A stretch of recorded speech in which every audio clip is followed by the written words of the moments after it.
Welcome back, you guys. So today we are going to film with my sweet, sweet Nana. Her name is Sybil Dana Reynolds. You have a website, don't you, Nana? Yes. Well, you can put the link for that down below in the description. Do you want to tell them a little bit of what that website is? My website is called SybilDanaReynolds.com, and I'm a writer and an author, and so you'll find out about my books, and there's a photo gallery with pictures of various things I've been involved in, so I invite you to visit. It'd be great. Yeah. Awesome. Thanks for telling us about it. So I have a huge surprise with you guys because I haven't been filming for a really long time. I just have not been able to come up with any good ideas. And my sweet, sweet Nana, she came in town and I was like, okay, how fun and original would it be if I asked her to do my makeup like she did hers when she was 19 in 1967. I'll try to remember how I did it. I'll have to. Because you guys, you see all these makeup tutorials of like, oh, flapper girls in the 20s, oh, 50s makeup looks, but you never really know if that's the OG way they did it. So we are going to sit here with an original, and she's going to show us how she did her makeup, how the makeup was different, and talk a little bit about that, and talk about what it actually was like to be a woman in the 60s and 70s.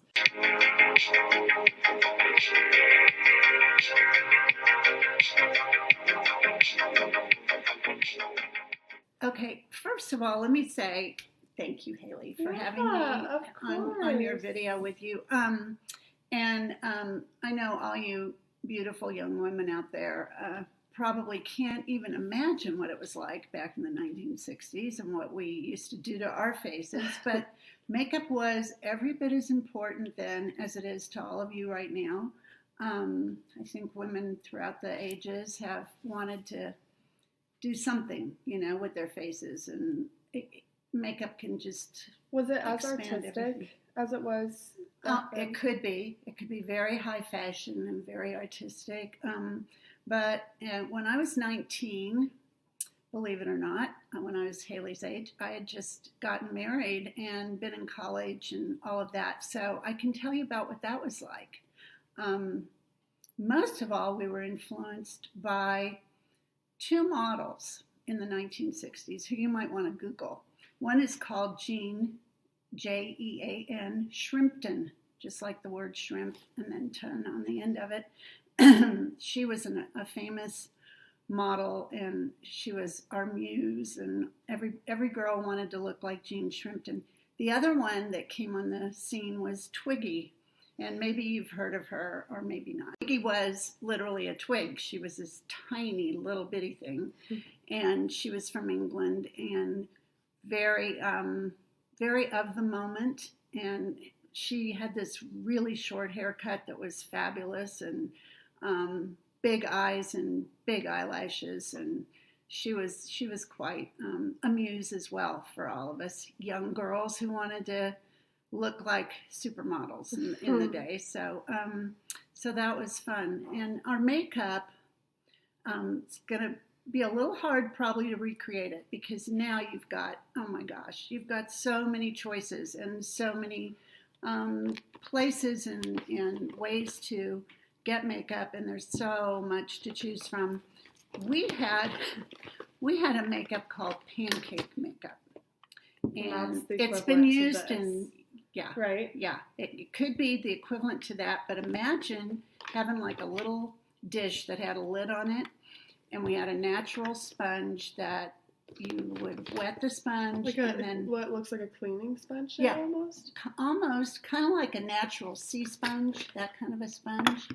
And you would rub it on this. You'd wet it, rub it on this cake of makeup made by Max Factor, who I don't even think Max Factor makeup is in existence anymore. Was that considered more of a drugstore makeup? Or It was.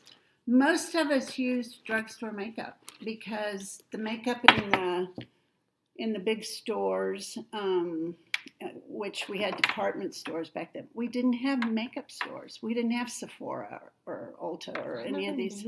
We didn't have those kind of stores. Makeup was bought at the drugstore or at a cosmetic counter in a department store like Macy's or Bloomingdale's or the big department stores carried makeup. But, how much were the little cake foundations usually? oh golly, probably back then I would say $4, maybe $3.50, What would something the like that. equivalent be? And that would the equivalent today would probably be $12, $15, something like that. So yeah. And our mascara came in a little box with a little sliding tray, and there was a black bar of mascara that was dry. And again, you had a little tiny brush that you wet and you rubbed it across the black, and that's how you put on your mascara. And did it work? It did work. It worked great. It worked really wonderful. And then we did have eyeliners. Most of our eyeliners were the same kind of thing. Little containers of black or brown. I'm not sure. Maybe we had blue and green. We didn't have a big range of color. It was way more simplified back then. But what about brows? Brows were well, most of us had ample, beautiful brows like you do, Haley, you know, at that stage of life. And we didn't do a lot with our brows back then. It wasn't like now, because I know you really, that's a very important thing right now, right? Right. So, yeah, the brows were kind of a secondary thing, but we had a little brush again and another little cake. I mean, it was pretty much brush and cake. That was what we did. And then for blush, we used cream blush. However, when I got married, here's a tiny story. When I got married, I remember saving up money because blush had just come out. Powdered blush with a brush. And that was like huge thing, because nobody had ever had that before. That was 1967. And so I saved up my money before I got married and went and bought this whole kit. And in that kit, there was another brush for your eyeshadow. So it was brush eyeshadow, brush on blush, and that was an amazing breakthrough and a really big deal. And from there, we used to have nail polish that was totally matte, completely matte. In 1964, here's another story about makeup. There was a movie called Cleopatra with Elizabeth Taylor and Richard Burton. That's such a good movie. You might want to watch that sometime. But her whole look for that film, the Cleopatra eyes, the big, long, sweeping eyeliner out to here and everything, became a huge marketing tool. So a lot of companies, like we had Max Factor, we had Revlon, Helena Rubinstein. None of these, Revlon still exists, but a lot of them are gone. So, Revlon. Oh, there you go. There's Revlon. So she was a big influence. That movie was a big influence, and makeup we had Kohl, Kohl eyeliner that was real dark, and everybody started doing that cat eye, the big Cleopatra eye. In 1964? Yeah, that was fun. That was fun. I was in high school then, so my mom didn't like it much, but it was fun. So. Anyway, but do you want to get started? I want to get started. Okay, so what did you usually start with? This is good. Mm-hmm. That's it's a good little beauty blender. A little beauty blender, perfect. Okay, so what would you usually start with? Did you guys have any kind of primer, or would you just no lotion? Primers? It was straight on, ladies. It was not. It was a whole different. I feel like that makes it a lot easier, though. Whole different time period. So okay, so let me see here what we can do. So here I have my foundation, and then this is also foundation, but I use it as concealer because it's super light. Good.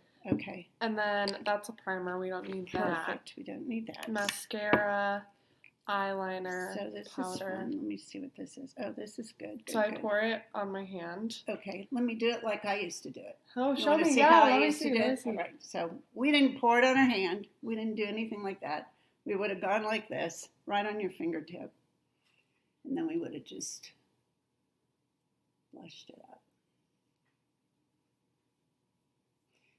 So, yeah. Did you guys blend with your fingers? Yes. Well, I know, shocking, huh? We didn't have all the tools that you have now. We didn't have all these amazing What do you think tools.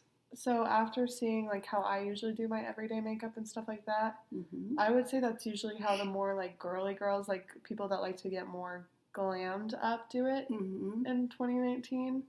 So what do you think would happen if a girl wore makeup like that and walked into a room in 1967? Oh, I think that would have been exciting, actually. I would Would love they to have seen it. would they have thought like, oh my gosh, that's way too much, that's gross, or They oh my well, god, they probably would have thought, "Wow." I mean, it would have been fun, but ooh, I don't think I want to. I don't think I could pull that off. Or some people, some of the more brave people, would say, "Oh, I got to try that. Just got mm-hmm. to do this." So, So you guys weren't huge on like colored eyeshadow and things like that back then? when there was a party or something, you might wear, um, eyeshadow. Now, when we got into the 1970s, things changed and got a lot more. Mm, there was some glitter, there was some, some of that Sparkles. going, and false eyelashes really became a big deal. Tell them about what false eyelashes Well, we were used like. we had individual, like there'd be like 3 or 4 little lashes together in one little bundle, and then we had the glue, and you put the glue on the end, and then you, with tweezers, just apply. And we still have lashes like that, but you Yeah. guys didn't have like the full strip ones? No, we didn't. Okay, so this is concealer. Uh-huh. So we would have put a little, Yeah, we're gonna make sure the pump is working. yeah, we would put a Sometimes little it gets teeny stuck. bit under, just under our eyes. But see, you don't even have shadow. Oh, yes, under I do. Not so There you bad. go. Okay, good. So, and everything again applied with the fingers. So, Would you put it on your eyelid too? no. And no contour, right? No. Well, the contour, yeah. I'm going to show you what. That was the real important part, from the model Jean Shrimpton. She's the one who taught us all about doing contour to eyes. Oh, it was on the eyes mainly. On the eyes, yeah, but not on your face. We didn't know it. We didn't know squat about doing contoured cheeks and all of that stuff. What about lips? What color would you guys usually go for back then? There was a lipstick, you can Google it too, called Tangy, Tangee. That was a big deal because it was one color, and on everybody it turned a different color. We used a lot of that. Oh, that's cool. And then we were pretty much lipstick addicted, I think, like most ladies are now too. We'd have a lot of different lipsticks because that was something where there was a real assortment. Okay, so this is as close. This is Maybelline. This is as close as I can kind of demonstrate the powders that we had to work with when we were younger. Were most of them that size, like the little cakes? Yeah, or half about? this size. Oh wow. Yeah. So what the deal was, and it was pretty intense. So it went right in that crease in your eye, and it wasn't blended out a whole lot. Really? Mm-mm. So it's going to look interesting because it'll look. So what we would do then is, here, let me get this other eye. Well, this is so fun to put makeup on you. I love it. Of course, you have. Here's the thing, too. Also in the 60s, of course, we had the hippie movement and all of that. And those ladies didn't wear one stitch of makeup. They didn't shave under their arms or shave their legs or anything. They were just completely au naturel. Really? And that was a whole different. And would you guys usually apply experience. with a brush like that? Yeah, with a little foamy brush. That's so funny. See. Okay, let me put a little bit more. Oh, it's going to.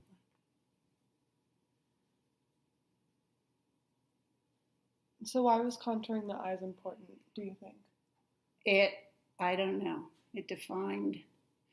And even for a while, some ladies were taking like their eyeliner and just doing a line over the eye. It was very bizarre. That was pretty bizarre. I never really did that. I just didn't. So, but then we were big on, can you open? Mm-hmm. Under the eye. It was pretty thick. Okay. I'll let you do your own mascara. Would you do your mascara after your eyeshadow? Yeah. Did you guys have like a little brush like this? Yes. Or did it look different? We had a wand. Well, like I said, we had that little dry cake with a brush, which was just a little brush. And then we got into wand mascaras later in the 60s and definitely in the 70s. Oh, I forgot to ask. Would you guys put it? Oh, yeah. Okay. Oh, yeah. Definitely on the bottom. What was the main color of eyeshadow during the 70s? Like, what do you guys usually transition into? Main color of eyeshadow? Mm-hmm. We got more into the blues, the greens, but there was always this dark, either gray or brown contour in there. For a long time we had that. And then we had cream blush. What's the best way to apply this? But this came in a little round thing, and so same deal. I'm going to just do it just like we did it then. So you just sort of put, and we didn't go overboard on the blush. But the 60s, 1950s, you had a lipstick, a little powder. That was the other thing we had a lot of, was powder. Mm-hmm. You did a lot of powder. That's pretty much.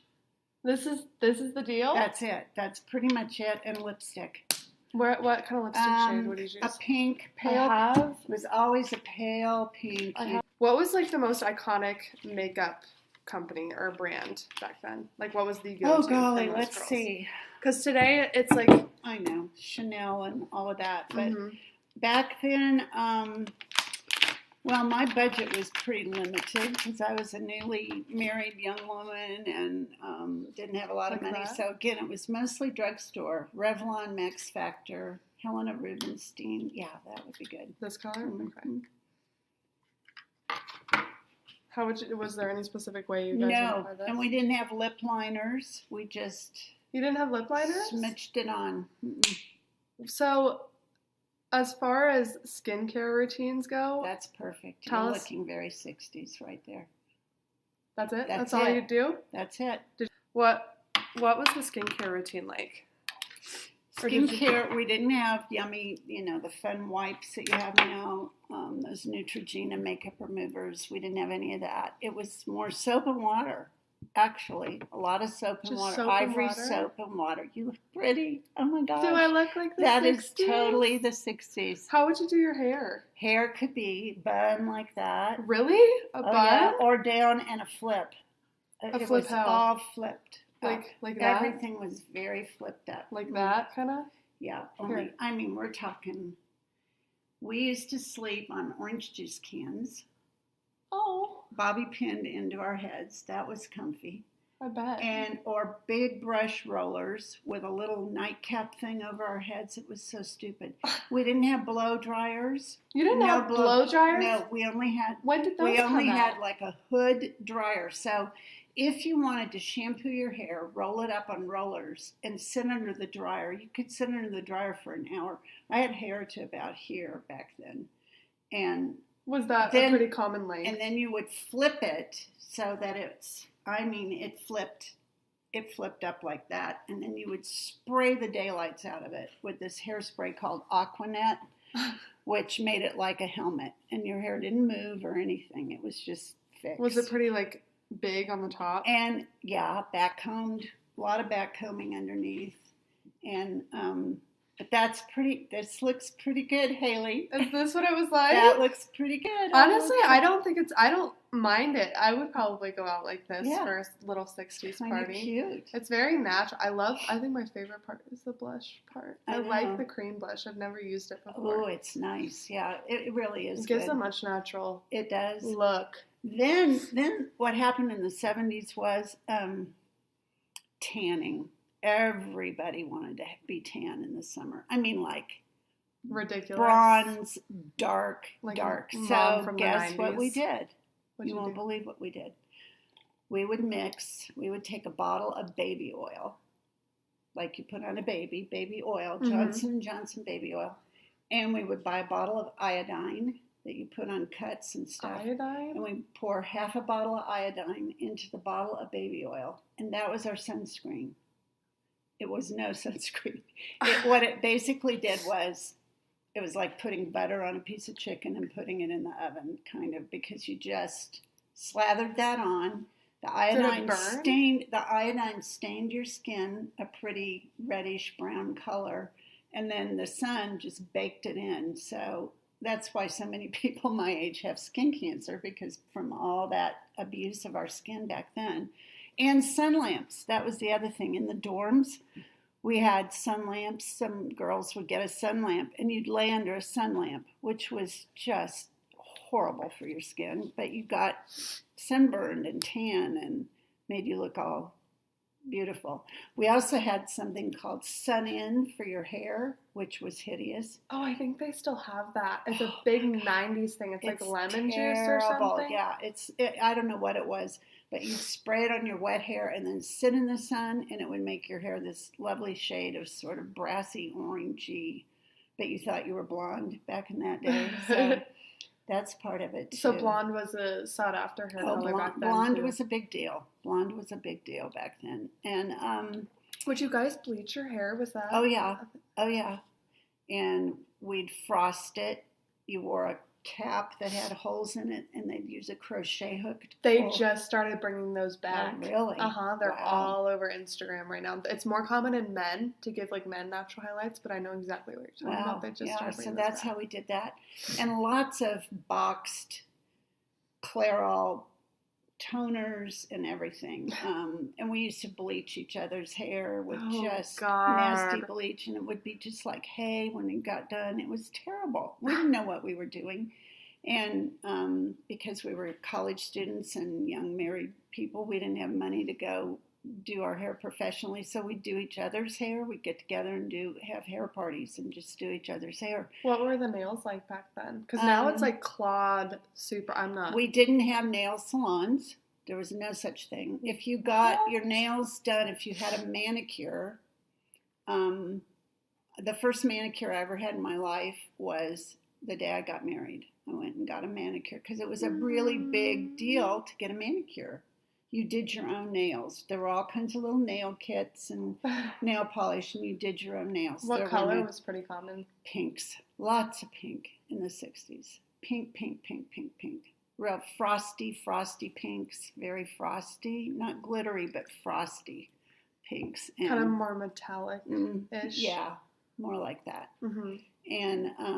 And hot pink. Hot pink was big, too. Really? Really. Hot pink nails, hot pink toes. Wasn't that more hot in the 80s? Nope. Well, in the 80s, too, but in the 60s, that got to be a big deal, too. I can't imagine hot pink in the 60s. Or orange. Orange was another one. Kind of really orangey colors. Those were big. Like tangerine. Exactly.